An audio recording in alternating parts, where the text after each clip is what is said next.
सुग्रीव राहिलेला इथं असं काहीतरी सांगितलं त्यांनी. ते पाणी तिकडं आहे आणि सगळं डोंगर मोठा. सुग्रीवाली इथं असं दगडामध्येच राहिलं. किष्किंदाचं ही राहिलेलं आहे त्यांचं निशाण आहे ती. त्यांनी सांगितलं ना इथंपर्यंत मंदिर वरचं सगळं ते बांधलंय फक्त 2 दगडांवर, पण ती फक्त पहिल्यांदा ही होती महादेवाची पिंड असणार रामांनी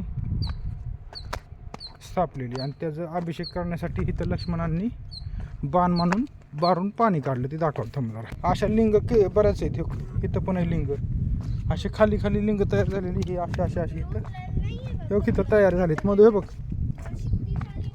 मधू,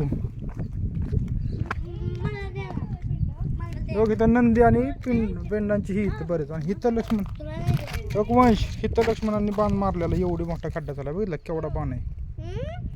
हां तेच सांगतोय तुला मधू. मग केवढा बाण असेल ते. वंश बाण मारला होता लक्ष्मणांनी इथं, एवढी मोठी चिर पडली म्हणलं केवढा बाण असेल ते. सगळी लिंग आणि ही इथं